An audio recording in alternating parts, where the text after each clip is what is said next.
سے. تو اس سے پتہ چلتا ہے کہ ہر وہ چیز جو آپ میں سستی پیدا کرے وہ بھی نبی اور اسلام کو پسند. یار اتنے سستوں کے نہیں ہے کہ جملہ تمہارے منہ سے نہیں نکل رہا. نہیں ہے تو بول دیا کرو نا. تو اسلام نے جب سستی کو ناپسند کیا ہے تو ہر وہ چیز جو آپ کی باڈی میں سستی پیدا کرے اسلام اس کو بھی ناپسند کرے گا کہ نہیں کرے گا. اسلام میں صحت پسندیدہ ہے یا بیماری؟ صحت. کیونکہ نبی صلی اللہ علیہ وسلم نے ہمیں بہت ساری چیزیں بتائیں جن میں ہماری صحت ہے. اگر بیماری اسلام میں پسندیدہ ہوتی تو نبی وہ بتاتے کہ یہ کھایا کرو اس سے بیمار ہو جاؤ گے. کیا خیال؟ نبی نے بتایا کلونجی میں ہر بیماری سے شفا ہے. ترغیب دی نا کلونجی کی, شہد کی, وغیرہ وغیرہ.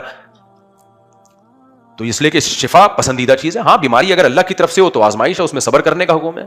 آپ نے فرمایا المؤمن القوی احب الی اللہ من المؤمن الضعیف. صحت مند مومن, طاقتور مومن اللہ کو کمزور سے زیادہ محبوب ہے. تو اس سے پتہ چلتا ہے اسلام میں طاقت, قوت, صحت, چستی یہ ساری چیزیں کیا ہیں؟ پسندیدہ ہیں. سمجھتے ہو کہ نہیں سمجھتے؟ تو جب پسندیدہ ہیں تو اب مجھے بات بتاؤ, میٹھا کھانے سے چستی آتی ہے یا سستی؟ بولتے کیوں نہیں؟ سستی آتی. تو میٹھا کھانا پسندیدہ ہو سکتا ہے؟ کھانا زیادہ کھانے سے چستی آتی ہے یا سستی؟ تو کیسے اسلام پسند کر سکتا ہے لڈو پھوڑنے کو میرے بھائی؟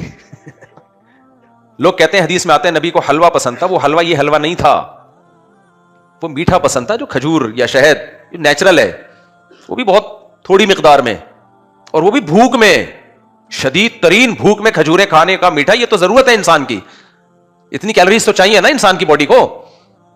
میٹھا تو نیچر ہے, انسان ہر انسان کو پسند ہے. لیکن کون سا میٹھا؟ اسلام دین فطرت ہے, وہ میٹھے پہ پابندی تھوڑی لگائے گا جتنی آج کل کیٹو ڈائٹ والے ڈاکٹروں نے لگا دی ہے. تو پاگل ہوئے ہیں. ایک ڈاکٹر کہہ رہے ہیں میٹھا نہ کھائیں, میٹھا نہ. میں یوٹیوب پہ بہت میڈیکل سائنس کی ویڈیوز بہت دیکھتا ہوں. ایسا میٹھے کو پابندی لگائی ہے نا, یا تو کوئی شوگر کا مریض ہو یا کوئی الگ سے کوئی اس کو یہاں پر اسپیڈ بریکر بنانے ہو اپنے, تو ایک الگ بات ہے. نارمل آدمی جو ہے وہ میٹھا انسان کی فطرت ہے. تو بالکل اس کو وہ کہہ رہے ہیں کہ میٹھے میں دودھ پہ بھی پابندی لگا دی کہ اس میں بھی تھوڑا سا میٹھا ہوتا ہے. ابے کتنا سا میٹھا ہوتا ہے دودھ میں یار. تو اتنا بھی نہیں ڈاکٹروں کو فری کرایا کرو, نارمل رہنا چاہیے انسان کو, انسان کا بچہ بن کے. تو چینی وینی چھوڑ دے آدمی, میٹھی چائے چھوڑ دے, یہ سب چینی تو ہے ہی نہیں نا اتنا کہ جو کھجور ہے, شہد ہے, یہ تو کھائے گا بھائی ایسی کی تیسی, لیکن اعتدال سے کھاؤ. ہاں یہ ضرور ہے کہ نبی صلی اللہ علیہ وسلم نے کھجوریں کھائی ہیں, شدید ترین بھوک میں آپ کھایا کرتے تھے. اور ہم جو کھجور کھاتے ہیں 2 پراٹھے کھانے کے بعد. حکیم صاحب نے کہا ہوتا ہے 10 کھجوریں صبح 10 کھجوریں شام. تو حکیم صاحب کا مطلب یہ ہوتا ہے کہ صبح کا ناشتہ ہی 10-11 کھجوروں سے ہوگا بس, اور پھر سارا دن آپ نے محنت بھی کرنی ہے.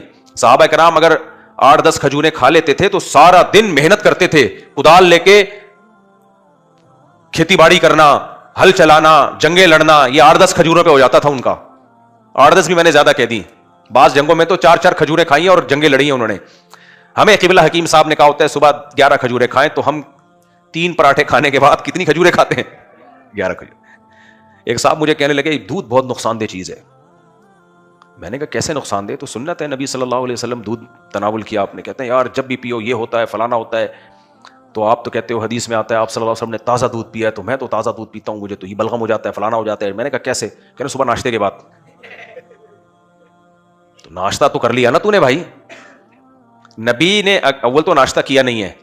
نبی صلی اللہ علیہ وسلم نے جو دودھ پیا ہے نا وہ ایسے پیا ہے کہ جب شدید بھوک لگی ہے تو کھانا ہی دودھ تھا.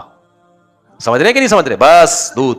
تبھی آپ نے فرمایا دودھ ایک ایسا کھانا ہے, صحیح حدیث ہے, جو کھانا اور پینا دونوں سے کافی ہے. یعنی پیاس کی جگہ بھی آپ کو بھوک بھی لگ رہی ہے, پیاس بھی لگ رہی ہے. تو نبی نے فرمایا, حدیث کا مفہوم بیان کر رہا ہوں, کہ جس نے دودھ پی لیا تو اب نہ کھانے کی ضرورت اور نہ, ادھر توجہ, نہ کھانے کی ضرورت اور نہ پینے کی ضرورت.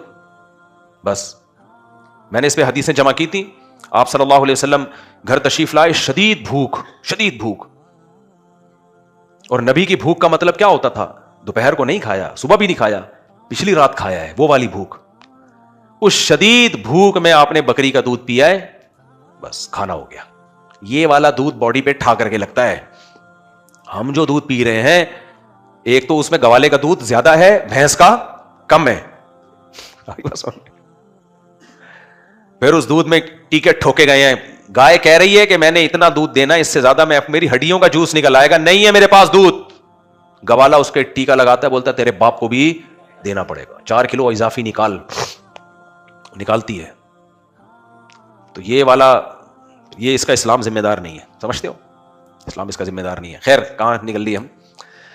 تو میں یہ کہہ رہا تھا کہ جب سستی اسلام میں ناپسند ہے تو ہر وہ چیز جو آپ کی باڈی میں سستی پیدا کرے وہ بھی کیا ہے. تو اب خانقاہوں میں پہلے زمانے میں ونس اپون اے ٹائم روزے رکھوائے جاتے تھے, اب لنگر پہ لنگر آ رہا ہے, کھائے جا رہے ہیں, اتنی موٹی موٹی گردن, کولیسٹرول کے پورے گول ڈبے. بار بار میں کہتا ہوں فطرتاً اگر کوئی بھاری جسم کا ہے تو وہ اللہ کی طرف سے. بعض ایسے اہل اللہ ہیں, بزرگان دین ہیں, بہت تھوڑا کھاتے ہیں, جسم بہت بھاری ہے, ایسے صحابہ بھی تھے, تابعین بھی تھے. وہ کس کی طرف سے ہے بھائی؟ وہ اللہ کی طرف سے. میں اپنی دادی کا تذکرہ کرتا ہوں نا اکثر, میری دادی بہت بھاری جسم تھا لیکن بہت تھوڑا کھاتی تھی, روزے رکھتی تھی, قدرتی طور پہ جسم بھاری تھا, وہ تو ہوتا ہے. یہ موٹاپا برا نہیں ہے, یہ تو اسٹرکچر ہے, کسی کا اسٹرکچر باریک ہے, کسی کوئی موٹا ہے, کوئی, یہ تو اللہ کا بنایا ہوا ہے. وہ موٹاپا جو کھانے کی وجہ سے ہوا ہو وہ اسلام میں برا ہے. نبی صلی اللہ علیہ وسلم کی بخاری کی حدیث ہے کہ سب سے بہتر میرا زمانہ, پھر اس کے بعد والا, پھر اس کے بعد والا. پھر آپ نے فرمایا برائیاں آئیں گی, برائیوں میں جھوٹ آئے گا اور موٹاپا آئے گا. جھوٹ اور موٹاپے کو ایک ساتھ ذکر کیا جا رہا ہے. لوگ جھوٹی گواہیاں دیں گے اور موٹاپا آئے گا, کیوں؟ کھائیں گے زیادہ, ہر وقت کھانے کی فکر. کچھ علاقے ایسے ہیں, ان سے پوچھو آپ کہاں سے آ رہے ہو, کھانا کھا کے آ رہا ہوں. کدھر جا رہے ہو؟ کھانا کھانے جا رہا ہوں. کھا کے آ رہا ہے, کھانے جا رہا ہے, بس یہی سارا دن یہی رہے گا.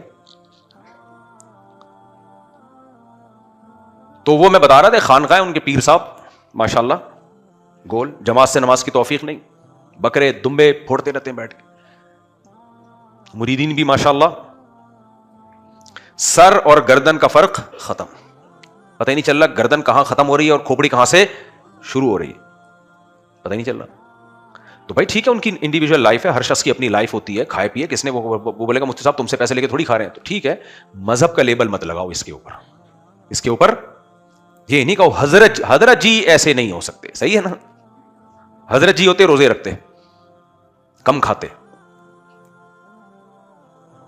تو نبی صلی اللہ علیہ وسلم کی خوراکیں میں جلدی سے بتا کے پھر میں اپنے اصل ٹاپک کی طرف آتا ہوں. ہمارے نبی نے گندم کے بجائے کیا کھایا ہے؟ جو. بتاؤ جو سے موٹاپا آتا ہے یا گندم سے؟ گندم سے آتا ہے. ہمارے نبی کی خوراک زیادہ کیا تھی؟ جو, وہ بھی بغیر چھنا آٹا, چھلکے کے ساتھ. میٹھے میں ہمارے نبی نے کھجور کا استعمال کیا ہے, اس میں فائبر بہت ہے. اور ہمارے نبی صلی اللہ علیہ وسلم کی جو علامتیں پچھلی کتابوں میں لکھی ہوئی ہیں کہ وہ پیغمبر ہوں گے, ان میں ایک علامت یہ بھی گوشت کھانے والے, ویجیٹیرین نہیں ہوں گے. کیا ہوں گے؟ گوشت. تو گوشت کھانا بھی ایک طرح سے ہمارے مذہب کا حصہ ہے. شکر ہے ہم ڈاکٹروں کی باتوں میں, اب تو ڈاکٹر بھی آ گئے, گوشت کھایا کرو, ورنہ ہمیں بچپن میں یاد ہے ڈاکٹر مجھے مشورہ دیتے تھے گوشت مت کھاؤ, ویجیٹیرین بنو. اللہ کا بڑا فضل ہو گیا, ہم نے لفٹ نہیں کرائی, ورنہ ابھی ایک ہی ہوتی ہماری. ٹماٹر کھا کے نہیں رکھی جا سکتی چار. ہمیں نہیں آئی سمجھ میں بات. ککڑی اور سبزیاں کھا کے تھوڑی ہوتا ہے یہ صاحب, گوشت ضروری ہے بھائی. شیر ہفتے میں ایک دن کھاتا ہے, مگر کیا کھاتا ہے؟ گوشت. پورا ہفتہ چلتا ہے بڑے مزے سے. میں نے جنگلوں میں دیکھا ہے, ایک دن کھائے گا, گوشت کھائے گا, اس کے بعد پڑا رہے گا, کہتا ہے کوئی بات نہیں, ایک ہفتہ نہ بھی نہیں ملے. اور ہرن ہر وقت کھاتا رہتا ہے. بکری کو دیکھ لو, آپ نے بلیاں بھی پالی ہوں گی, بلی کو 24 گھنٹے میں ایک دفعہ بھی ڈال دو, چند بوٹیاں کھائے گی, پھر خلال کرتی رہے گی سارا دن بیٹھ کے دانتوں میں. لیکن آپ بکری پالو, میں نے بھی پالی ہے, ہر وقت منہ چلتا رہے گا اس کا. ویجیٹیرین ہر وقت کھاتے رہتے ہیں, صحیح ہے نا. گوشت خور کو چند نوالے مل جائیں, کیا بولتا ہے؟ کافی ہے. میں نے چونکہ حکیموں کی کتابیں بھی کافی پڑھی ہوئی ہیں نا, تو پرانی کتابوں میں حکیموں کی لکھا ہوتا تھا کہ جب سفر پہ جاؤ نا, سفر پہ, پہلے سفر بڑے ٹف ہوا کرتے تھے, ایسا نہیں جہاز میں بیٹھے ہو اونٹوں پہ جانا اور یہ سب. تو اس میں یہ ہوتا تھا کہ بھائی سفر پہ کوئی جا کے ایسی چیز کھاؤ جو پیٹ نہ بھرے لیکن اس کا اثر بہت دیر تک رہے, تاکہ بار بار کھانا بھی نہ ہو, بار بار بیت الخلا بھی نہ ہو. تو ان حکیموں نے لکھا ہوتا تھا گوشت کھایا کرو سفر میں, سبزی نہیں کھایا کرو. اس سے کیا ہوگا کہ پیٹ بھی کم بھرے گا, بھاری نہیں ہوگا پیٹ, اور چلو گے بھی زیادہ ٹائم تک. یہ پرانے حکیم بڑے ٹائٹ ہوا کرتے تھے بھائی, بڑی زبردست باتیں لکھا کرتے تھے. خیر, حکیم جتنا پرانا اتنا اچھا ہوتا ہے.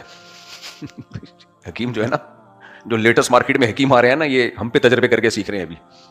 اس لیے حکیم جب بھی کوئی بوڑھا ہوگا تو میں اسی پہ اعتماد کرتا ہوں.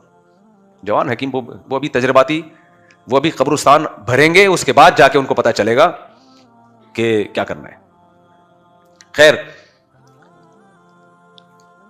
تو میں یس کر رہا تھا کہ استغنا ہاں, ما کان فی نفس یعقوب الا حاجتا قضاها. یعقوب نانوتوی رحمۃ اللہ نے کیا فرمایا, بھائی میری ساری حاجتیں اللہ نے پوری کر دی ہیں.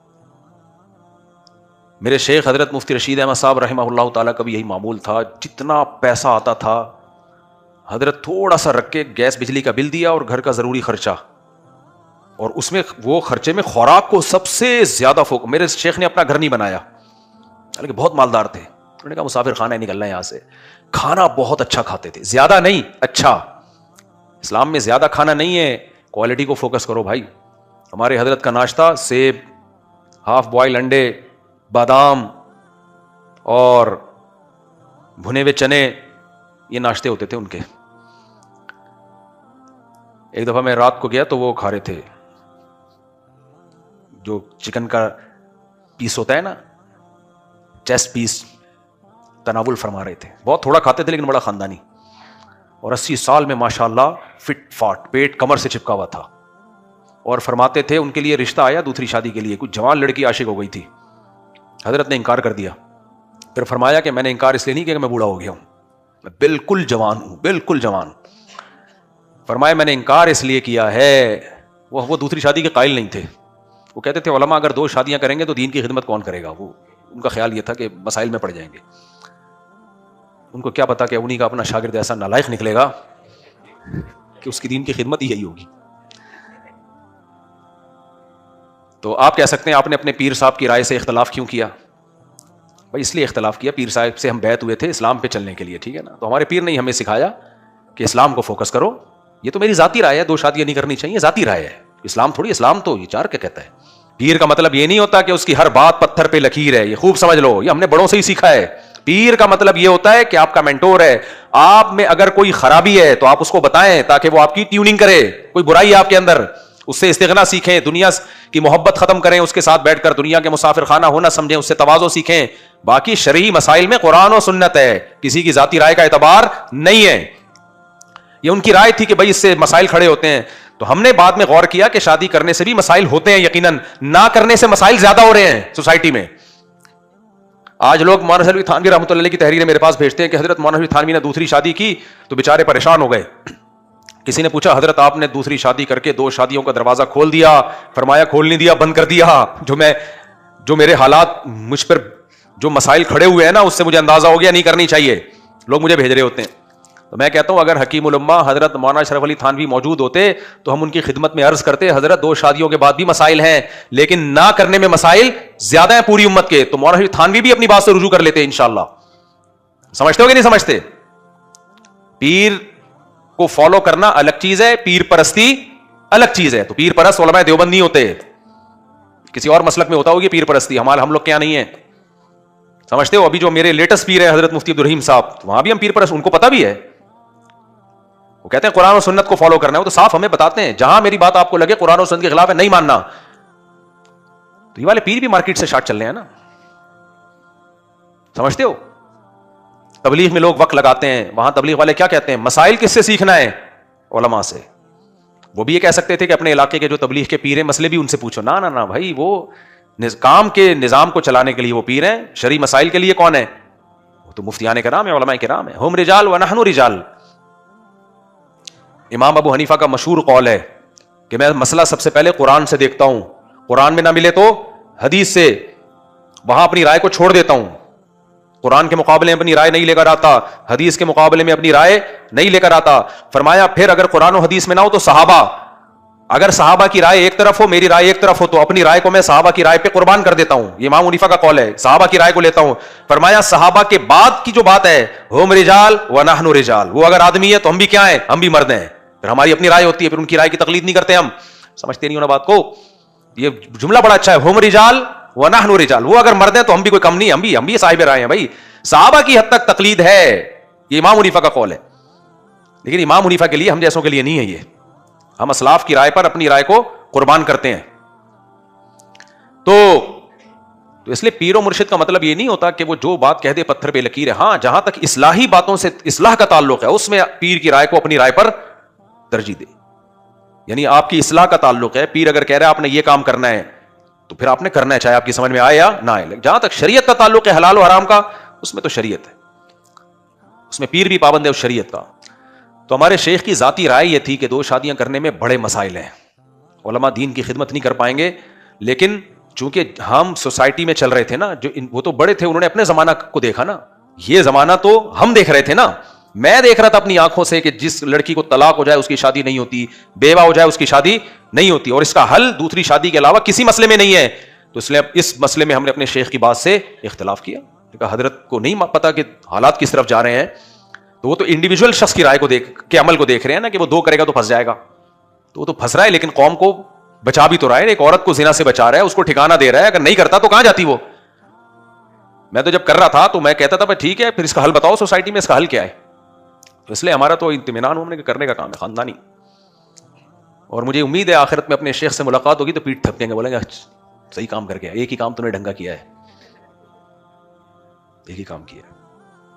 تو مکھی پہ مکھی نہیں بٹھانی, اندھی تقلید نہیں ہے کسی کی بھی.